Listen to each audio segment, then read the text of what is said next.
Hello and welcome to the second video concerning the pivot table.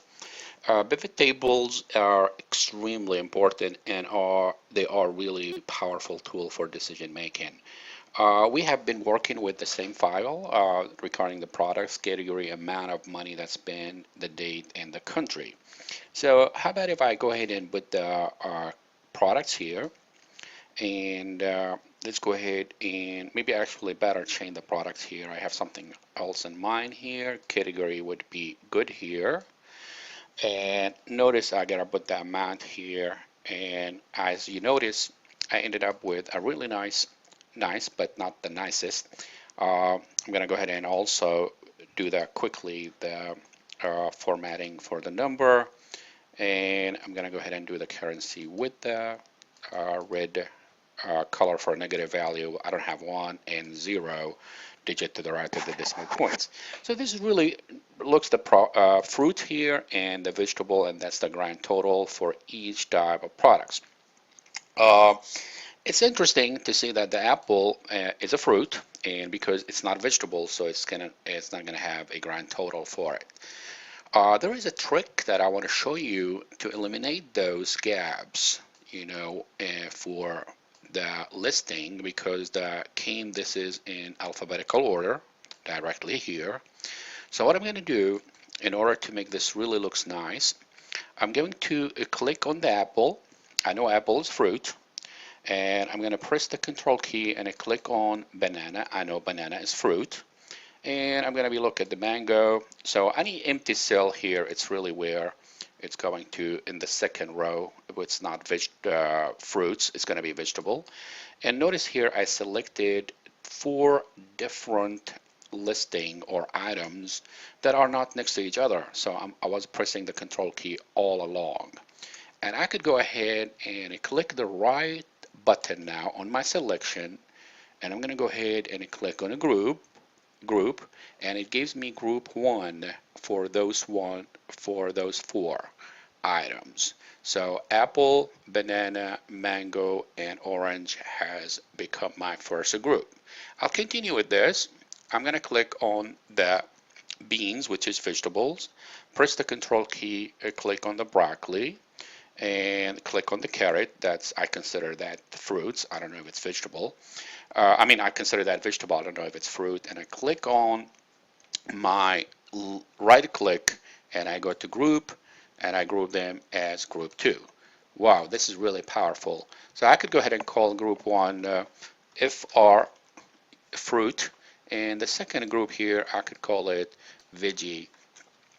So really it's fantastic that you could do that very easily, identifying this. So you have the whole fruits in one continuous display, and you have the whole veggies or vegetables in one continuous display.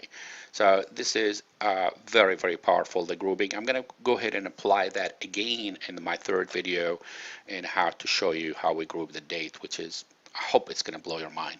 So this is basically what we're going to see at this moment, that we have a list of fruits, vegetables. Of course, we could always do filtering through the categories.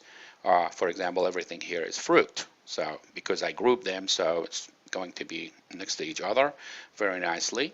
Even I didn't group them, it's going to be next to each other. I'm going to go ahead and put the whole thing together, and I'm going to do something really powerful. Let's assume that what happens is the boss interested in seeing our uh, sales in regard to the fruit and the vegetables uh, by country. And she or he told me that you need to do your best part not to show it to me electronically. I don't like to see things electronically. I want you to actually show it to me into a hard copy, like a printed copy. And I said, my God, if I have to do that, I have to go through every country, which I have a few of those, and filter that. Then I'll have to print that individually before I collect all these hard copies and take it to her. First of all, what we need to do is to go ahead and add the country to the filtering side. Make sure that you understand now I added the country right here. And notice I could go ahead and choose by selecting one or multiple. See, for example, if she wants to see the United States, so we're going to be able to see that this is basically United States sales in regard to the fruits and the vegetables. Very handy, very nice. I could go ahead and print that if I want. I could go ahead and also change the United States to Australia. And this is going to be Australia, and I could have printed. You see how hard it is going to be for changing and printing and all that stuff. So the main trick that you have to see is to really ask, since we added the filter by the country or any other filter, since we have a filter, then that is the criteria that I could go ahead and create as many report as there are items in that criteria. So I'm going first of all to select all of them. And the second thing that I wanted to go to the analyzer here, the analyzer or analyze, and I'm going to go all the way to the end where we have an options, and I'm going to show, since I have that filter already by the country, show report filter range, and it's going to say, what do you want to do with the country? And I say, before I do this, I want you to look on this area here, on this area, to see what is going to happen to the name of the sheets on the taskbar at the bottom.